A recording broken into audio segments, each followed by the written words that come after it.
Hola, bienvenidos a todos ustedes en un episodio más de La Mesa con la nutrióloga experta. Yo soy Leslie Monteagudo, soy la nutrióloga experta y el día de hoy tenemos una gran invitada. Ella es Sara Solís, es médico especialista en geriatría, residente en el Instituto Nacional de Ciencias Médicas y Nutrición Salvador Subirán. Y bueno, Sara, te agradezco mucho que hayas aceptado la invitación aquí en la mesa con la nutrióloga experta, porque vamos a platicar de un tema bien interesante. Gracias por estar aquí, Sara. Hola Les, muchas gracias a ti. La verdad, yo me siento muy honrada de poder estar platicando de este tema y sobre todo de poder estar platicando contigo. Genial. Bueno, platícanos un poquito. Vamos a hablar de la sarcopenia, pero platícanos qué es la sarcopenia. Vale, mira, la sarcopenia viene etimológicamente de las palabras sars, que significa carne, y penia, que significa pérdida, escasez o pobreza. Entonces, literalmente es una escasez de carne que en este contexto se traduce a escasez de masa muscular. Ok. Y bueno, hablando un poco más acerca de la sarcopenia, creo que es mucho más frecuente en hombres que en mujeres, ¿cierto? Así es, sí. O sea, hay muchos factores que se relacionan a su desarrollo. Uno de ellos, como de los principales, de los más estudiados, es la edad. Ujú. Pero incluso la edad no llega a provocar los mismos efectos en hombres que en mujeres.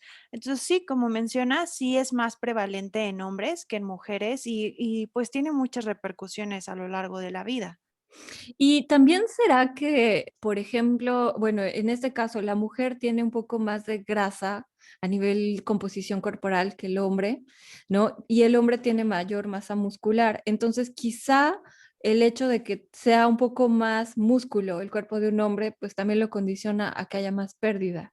¿Será Sí, así? sí, sí es así, pero también incluyen otros factores interesantes como que conforme va avanzando la edad, por ejemplo, las mujeres entran a la menopausia, los hombres entran a la andropausia y hay una disminución en hormonas sexuales que puede tener unos efectos muy importantes en la masa muscular. Entonces, esta disminución, por ejemplo, en testosterona y todo esto estos cambios que ocurren con la andropausia pueden ser uno de los factores que incluyan o que participen en la pérdida de masa muscular. Pero justo como mencionas, pues los hombres tienen más masa muscular generalmente, entonces pues sí, o sea, la pérdida definitivamente tiende a ser mayor. Ok, y bueno, hacía algunas preguntas en las redes sociales a mi comunidad y tengo por ahí tres preguntas que yo creo que sí tenemos que platicarlas primero porque algunas de ellas están relacionadas a las inquietudes que tiene la población que está en la etapa de adultos mayores. Entonces, estas preguntas son, entonces, ¿cuál sería la causa de la sarcopenia o las causas de la sarcopenia? Mira, la sarcopenia es una pérdida muscular progresiva que va a ocurrir, ¿no? Pero tiene muchos factores de riesgo que se denominan obviamente como primarios y secundarios. Los secundarios son todos aquellos factores de riesgo que están relacionados a enfermedades, enfermedad renal crónica o algunas otras que puedan padecer las personas. Pero los factores de riesgo primarios, por ejemplo, es la edad, la disminución en las hormonas sexuales, un aumento en la resistencia a la insulina, una disminución en la actividad física, que esto ocurre, o sea, por ejemplo, si hay un mayor número de discapacidad o si el adulto mayor es menos funcional, etcétera. Entonces, hay muchas causas. El deterioro se puede, o sea, de por sí va a ocurrir, pero hay muchas causas que hacen que sea más que en otras personas o que sea mayor que de lo que debería de ser o que sea menor, al contrario. Ok, entonces podemos decir que naturalmente la sarcopenia ocurre, sin embargo, hay factores que hacen que se precipite o que se acentúe más. Así es, Ok. sí. Y otra pregunta que tenemos del público es, ¿a partir de qué edad comienza a manifestarse? Bueno, la pérdida de masa muscular empieza más o menos a partir de los 50 años, pero ahí empieza súper chiquito, o sea, empieza como un 0,5 a un 1,5%, pero por ejemplo, a partir de los 60, 70 años, puede ser un 6% por década, o sea, de los 60 a los 70 pierdes un 6%, de los 70 a los 80 puedes perder otro 6%, o sea, los porcentajes son muy variados, a los reportes, perdón, llegan a ser hasta 10%, pero en promedio empieza a los 50 años y vas perdiendo un porcentaje conforme pasan las décadas. Ok. Y la tercera pregunta, ¿cómo recuperar esa masa muscular perdida? Bueno, hay muchas recomendaciones. Las principales, incluso hay estas recomendaciones farmacológicas que la verdad es que yo creo que no tienen tanta evidencia y que yo no las recomendaría, o al menos en casos específicos se podrán usar, pero en la población general no. En cuanto a recomendaciones no farmacológicas, la masa muscular sobre todo se puede recuperar con ejercicio, con una adecuada nutrición y sobre todo con los grupos de nutrientes que utilizas en tu alimentación, ¿no? Ujú. Esta masa muscular sí se puede, o sea, se va a ir perdiendo, pero no necesariamente se tiene que perder así aceleradamente, ¿no? O sea, puedes tener intervenciones en ella para que vayas haciéndola cada vez, o sea, la vayas disminuyendo lo más posible. O sea, digamos que lo que puedes hacer es frenarla, frenar el que se esté perdiendo masa muscular y a través de ejercicios empezar a construir masa muscular. Así es. Ok, Puedes frenarla y también puedes, no, ahí creo que ya me equivoqué. no te preocupes, tú sigue. Okey.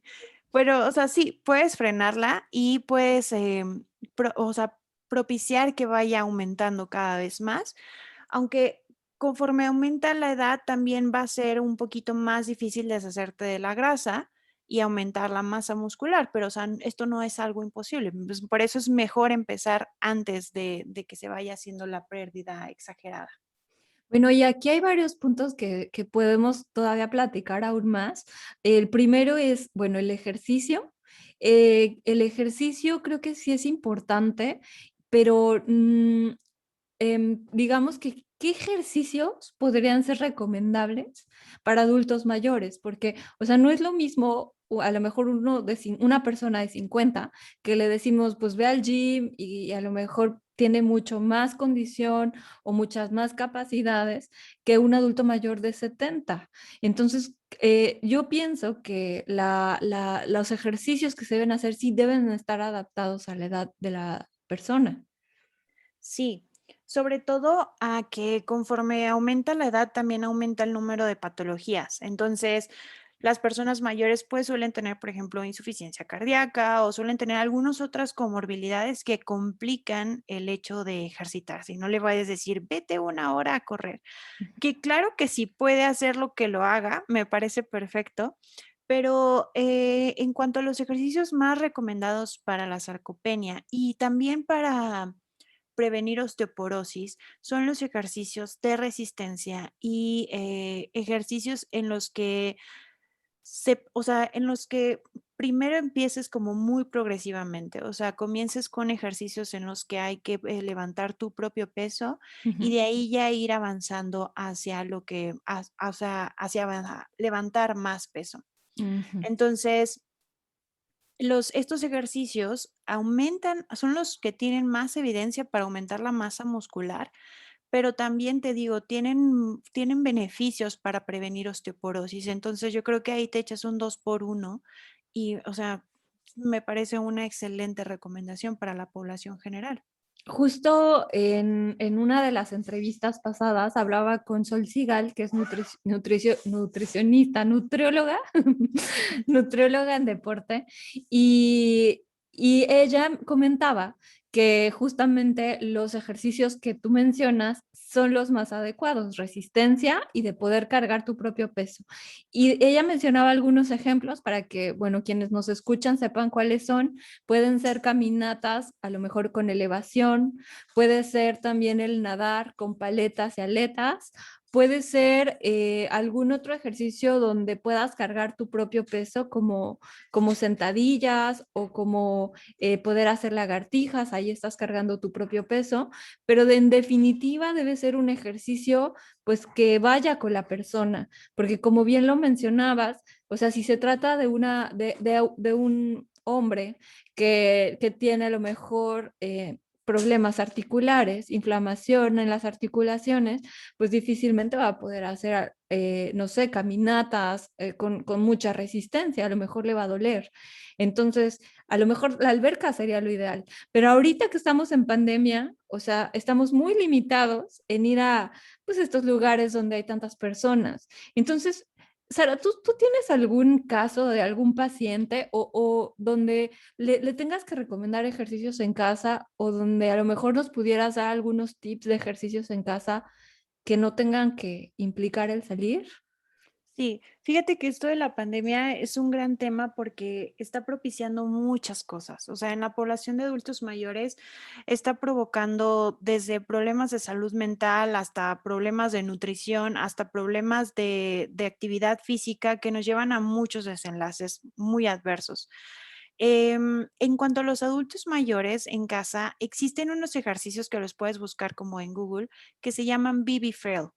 Es W-I-W-I, Frail, que es F-A-R.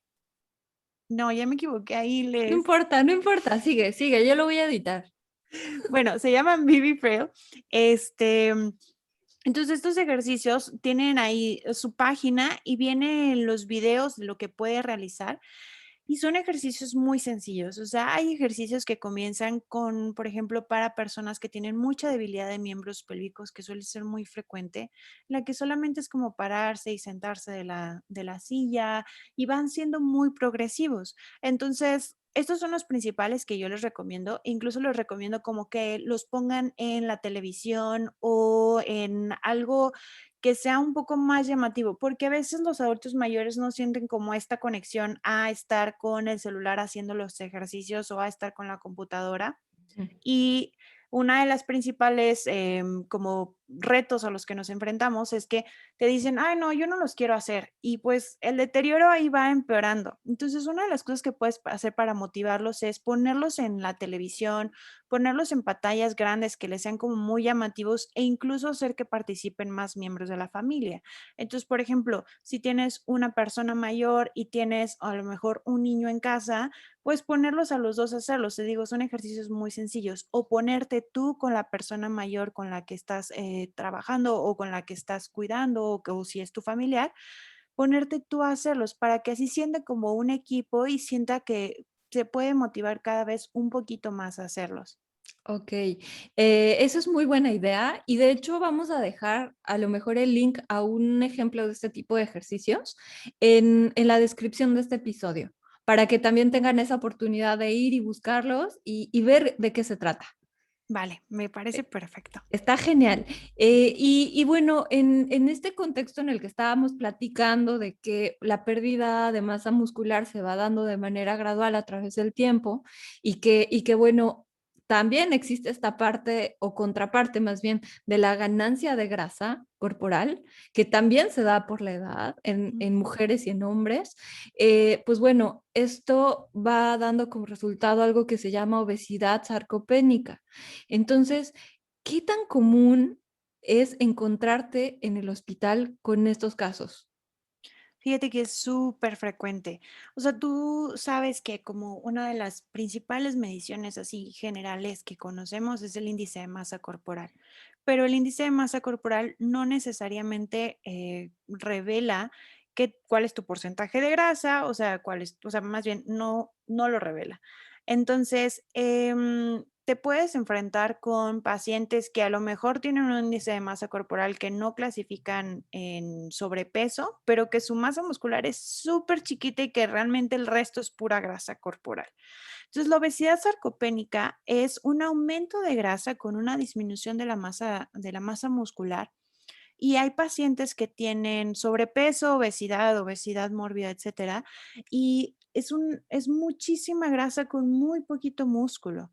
Entonces, esto nos predispone para muchos efectos adversos porque no solamente es el porcentaje de grasa, sino que el músculo, o sea, es una persona que literalmente está muy débil, o sea, en cuanto a fuerza muscular, en cuanto a resistencia y demás. Entonces, estas personas, hay una predisposición entre perder músculo y ganar grasa, pero, pues, es algo que nos va a llevar a muchos lugares en los que la mayoría de la gente no quisiéramos estar, o sea, en cuanto a condiciones de salud, muchas situaciones muy adversas.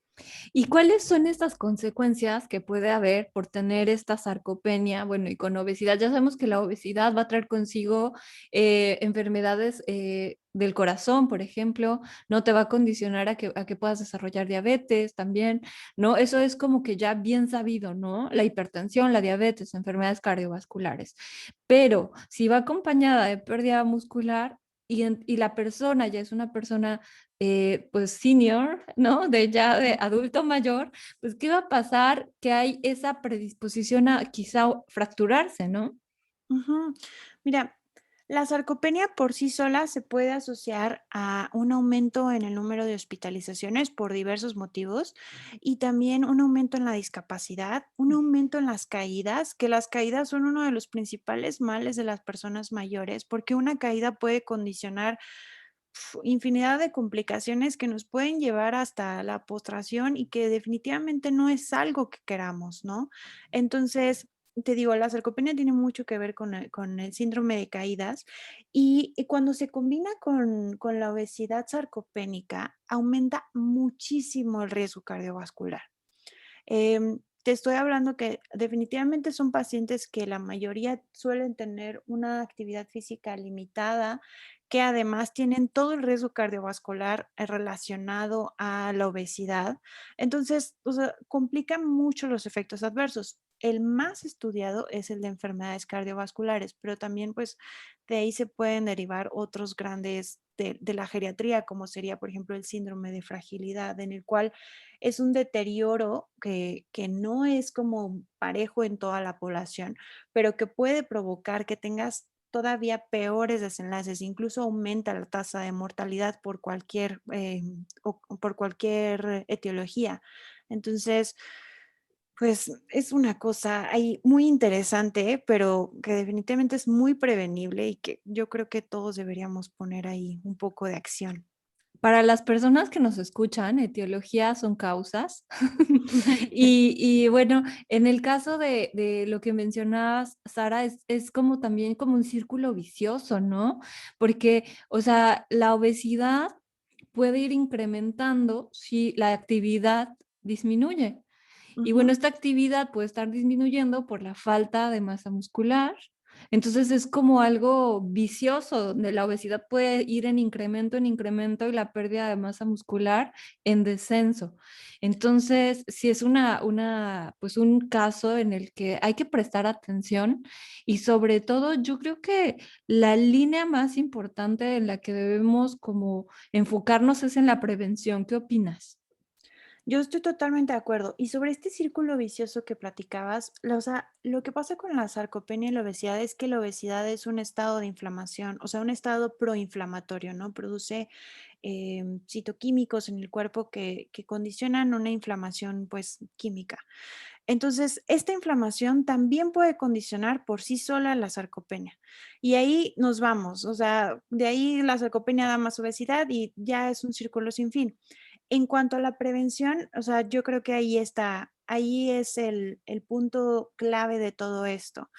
Una de las paradojas de la nutrición en los adultos mayores es que o sea, hay estudios epidemiológicos que te dicen que si la persona llegó o sea, a ser persona mayor con un índice de masa corporal de más de 25, o sea, por ejemplo, en sobrepeso, que no te enfoques tanto en bajarla del índice de masa corporal, sino que te enfoques en aumentarle la masa muscular, porque la pérdida de grasa conforme aumenta la edad cada vez es más complicada. Entonces, perder grasa no es algo que te va a llevar a un lugar que, pues, que vayas a prevenir muchas cosas, pero aumentar la masa muscular, a pesar de que sea clasificado como sobrepeso, es la clave.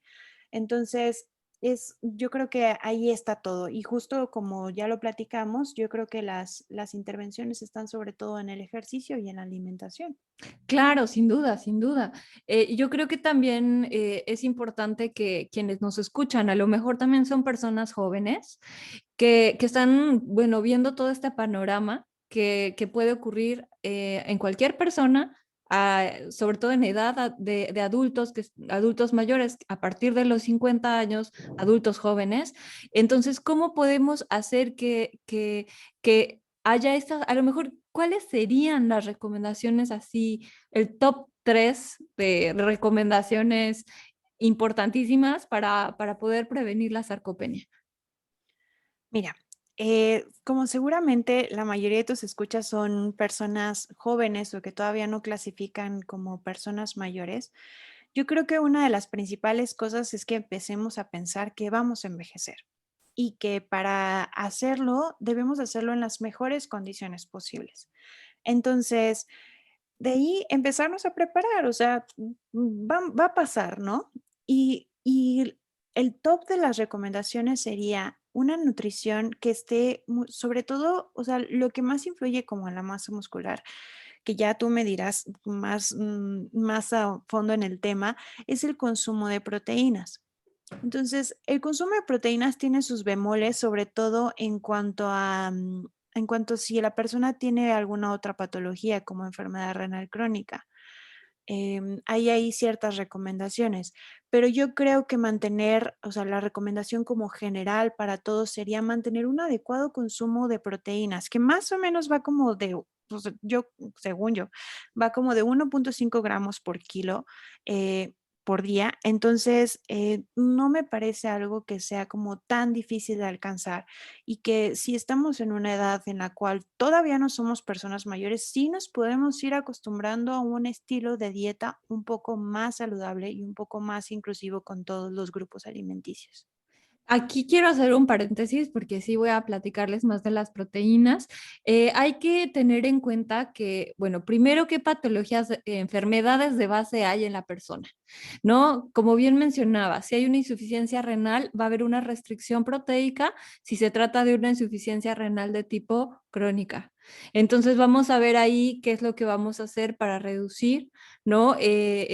Poco a poco la proteína y también depende del tratamiento si hay terapia de sustitución, como es el caso de diálisis o hemodiálisis, pues entonces ahí también ya cambia la ingesta de proteína, sobre todo en los casos en donde hay hemodiálisis, pues bueno, en hemodiálisis aumenta y cuando es diálisis disminuye. Entonces, hay que revisar esta ingesta con un nutriólogo que sea especializado, a lo mejor en enfermedades renales, para que pueda darte una intervención adecuada. Si estamos hablando de un adulto mayor que no tiene ninguna enfermedad o que no tiene ninguna patología que haga que restringamos las proteínas, entonces yo creo que podría ser máximo 1.5 y mínimo a lo mejor hablamos de 1 gramo por kilo por día. Y si estamos hablando de adultos jóvenes, pues yo creo que entre 0.8 y 1.2 es una buena recomendación, pero esto es como para saberlo como teóricamente, en la práctica ya es otra cosa. Y también hay que comprender que hay proteínas vegetales, que la dieta no es todo carnes rojas, y que proteína no es igual a animales. También están alimentos de origen vegetal como las leguminosas, como las nueces, como algunos vegetales importantes, y que bueno, también podemos hacer como mm, a lo mejor, no sé, 40, 60, ¿no? Donde haya proteínas vegetales y animales, porque también el consumir más carnes rojas puede condicionarte a tener enfermedades del corazón. Entonces, pues todo tiene como que hay que diseñar ahora sí que un plan de alimentación que vaya de acuerdo con la persona y que además sea individualizado de acuerdo a sus características. Pero sí la proteína es importante y en palabras de Sol Sigal, que la voy a volver a citar, ella decía que podríamos recurrir a los complementos proteicos porque no todas las personas llegan a cubrir la ingesta de proteína al día. Hay adultos mayores que entre más grandes, como que disminuyen su ingesta y que se llenan muy rápido con muy poquito. Ujú. Entonces, quizá ahí podría ser una buena alternativa a un complemento proteico. ¿Qué opinas tú de eso, Sara? Fíjate que conforme, o sea, uno de los cambios asociados al envejecimiento que no necesariamente significan enfermedad, es que hay cambios como en el sistema digestivo y en cuanto a la alimentación. Entonces, los adultos mayores pueden tener un vaciamiento gástrico más lento y entonces esto va a condicionar que con poco alimento se llenen rápido porque pues el estómago va trabajando más lento y no se va a vaciar de la misma manera en la que se vacía un estómago de una persona de 20 años, ¿no? O un adolescente que come muchísimo. Entonces, está esto, suele también aumentar un poquito la hiporexia, como el querer consumir menos alimentos o el querer consumir alimentos menos variados, porque también disminuye, por ejemplo, la percepción de los sabores. O sea, hay muchas cosas que hay que tener en cuenta, pero justo como mencionas, un suplemento es una gran opción. Que puedas como dentro de lo que le gusta, dentro de lo que come, o sea, si la ingesta es poca, bueno, la suplementas con alguna otra cosa, pero que la ingesta además sea buena, o sea, porque hay pacientes que me dicen, bueno, pues yo solamente quiero desayunar pan, comer pan y cenar pan, porque es lo que me gusta, pero pues, o sea, sí, definitivamente qué rico, qué padre, pero no es algo a lo que queramos aspirar. Entonces, yo creo que de lo que coma, variarlo y suplementarlo lo que sea necesario. Claro, y además que haya algo que yo creo, y esto es mi opinión, yo considero que la proteína debe estar en todos los tiempos de comida.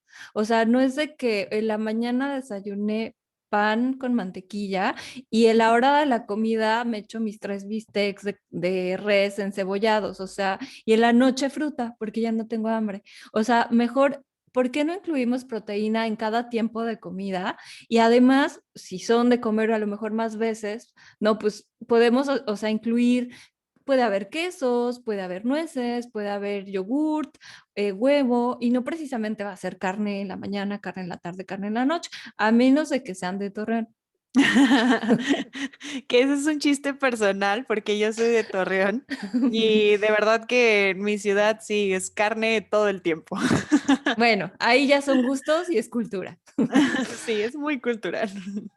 Bueno, la segunda recomendación, ¿cuál sería, Sara? El ejercicio, lo que ya platicábamos del ejercicio de resistencia, los ejercicios que sobre todo fortalezcan mucho la unión del músculo con el hueso, eso también nos va a ayudar sobre todo para osteoporosis y los ejercicios que ayuden al equilibrio. Esto es ya más específico como para personas mayores y su principal factor, o sea, su principal efecto benéfico va a ocurrir en que nos van a ayudar a prevenir caídas. O sea, ejercicios como tai chi, yoga, que parecen que, últimamente se han vuelto muy populares, nos ayudan mucho a mantener el equilibrio en estas personas. Entonces, yo creo que esa es una gran recomendación para los adultos mayores. Sí, eso que no lo mencionamos anteriormente y creo que estoy totalmente de acuerdo, no creo, estoy totalmente de acuerdo contigo porque el equilibrio, la buena postura, todo eso evita las caídas también. Hay Ujú. más habilidad, ¿no?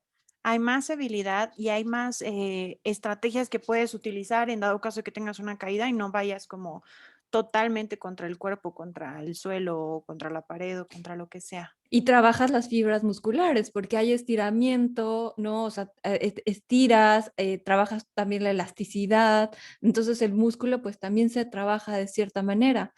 ¿Y cuál sería la número 3, Sara? Yo creo que ahí me iría un poquito más filosófica. La número 3 sería aumentar como la sensación de comunidad en las personas mayores para que la ingesta de alimentos sea relacionada a estar en convivencia con personas, para que tú puedas proveer para otros adultos mayores que a lo mejor viven en tu edificio, sobre todo ahora en tiempos de pandemia, que tengan acceso a buenos alimentos, que tengan acceso a algunas actividades de ejercicio. Entonces, si ahorita pues no somos adultos mayores, pero estamos a cargo de alguna persona mayor o tenemos algún vecino y demás, o sea, mi recomendación ahí sería checa por ellos, o sea, fíjate en quién está necesitando, qué está necesitando. Y yo creo que eso nos va a nutrir mucho como sociedad para que justo cuando nosotros seamos adultos mayores, tengamos ahí, o sea, vayamos creando este sentido como de comunidad y una mejor sociedad. Y entonces para nuestro envejecimiento nos ayudará muchísimo. Será como un pagar los favores.